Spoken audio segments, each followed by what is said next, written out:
Okay, for this video, our problem is written in the description box.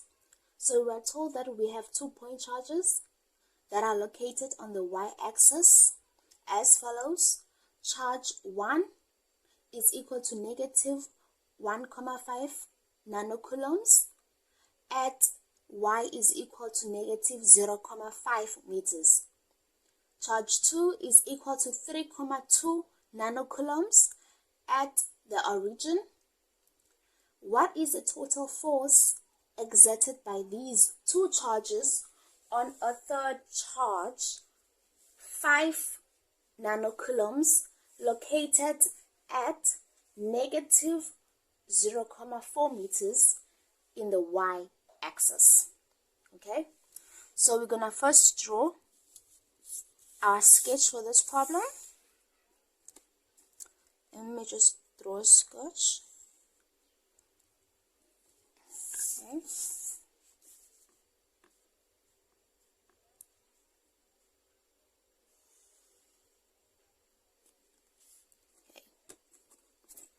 So this is our origin, and we're told that at the origin we have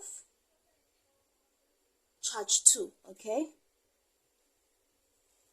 Charge 2 is located at the origin, and charge 2 is a positive. That's charge 2, which is equal to 3,2 nanocoulombs.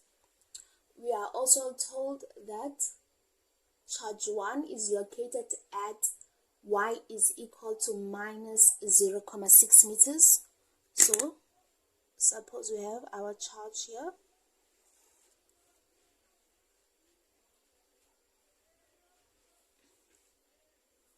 This is charge 1, which is equal to minus 1,5 nanocoulombs. And it's located at 0,6 meters. This here is 0.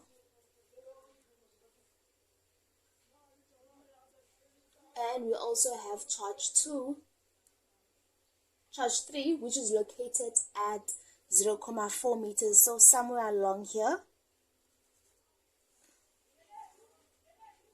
charge 3, which is equal to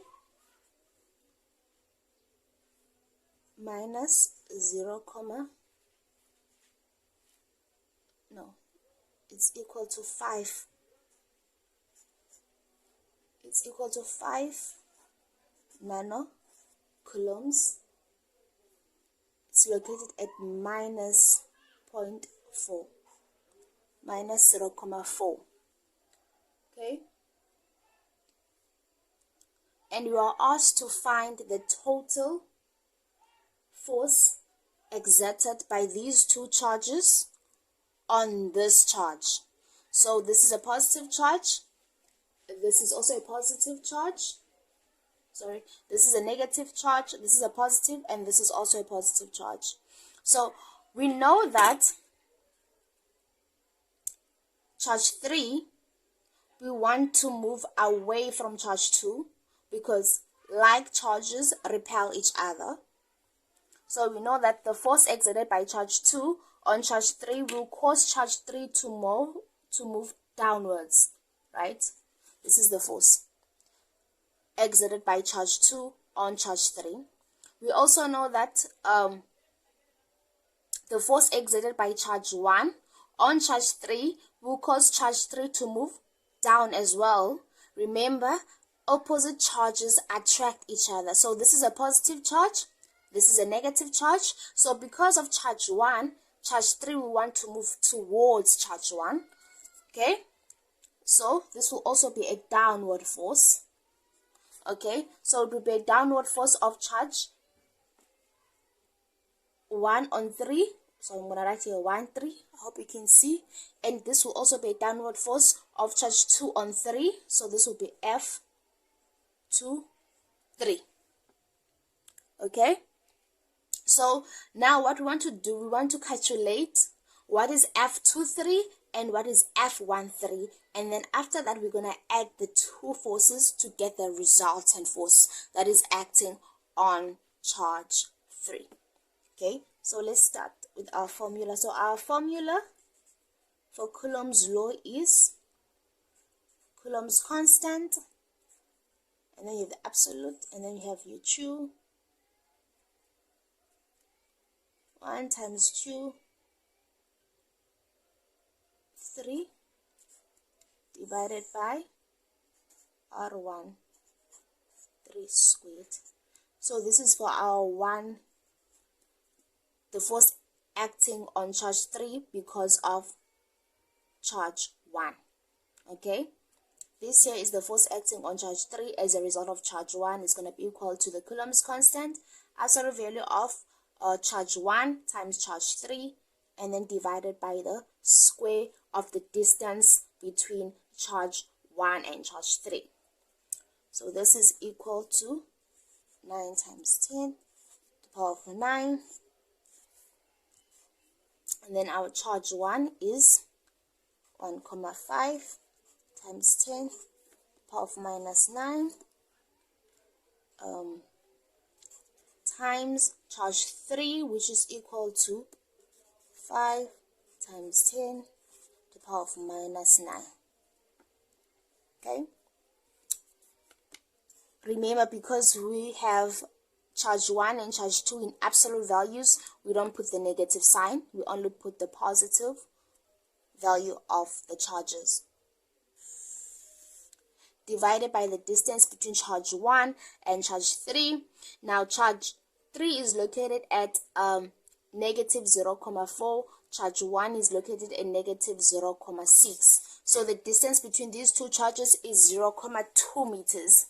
0,6 minus 0,4 will give you 0,2 meters squared. Put that in our calculator.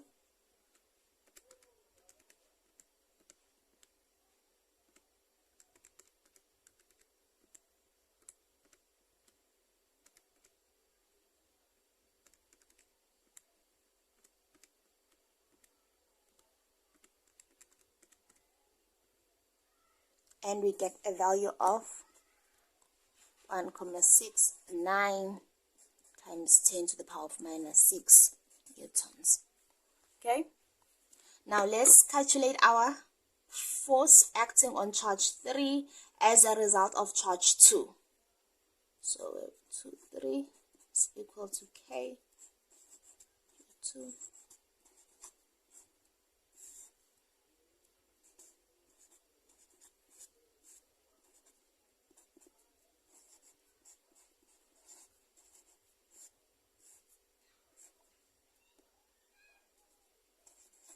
Our charge 2 value is 3,2 nanocoulombs, so that's 3,2 times 10 to the power of minus 9, the value of nano, times our charge 3, which is equal to 5 nanocoulombs, 10 to the power of minus 9, divided by the distance between charge 2 and charge 3.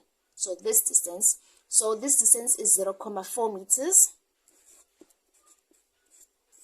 squared, which is equal to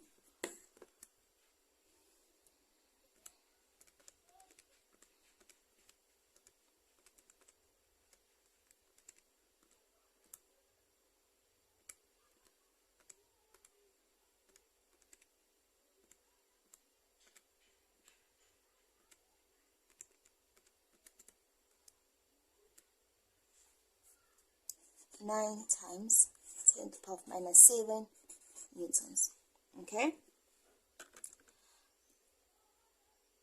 so our F resultant force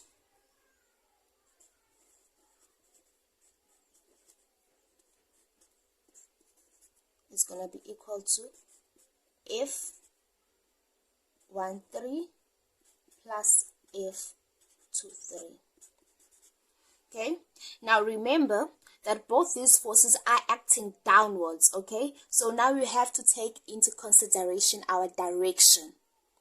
Okay, so our F13 is acting downwards, so is going to be a negative 1,69 times 10 to the power of minus 6. And then our F2 3/4 is also acting downwards. So that's also going to be minus 9 times 10 to the power of minus 7, which is equal to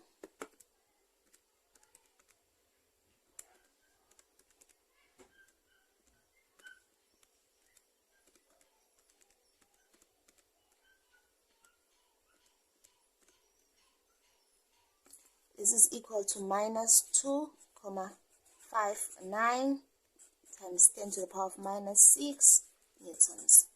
Okay, this can be rewritten as F is equal to the resultant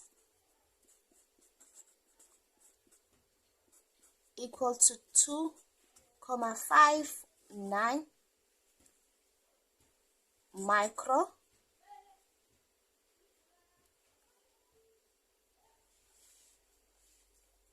newtons in the negative y direction. Okay, and that's our final answer.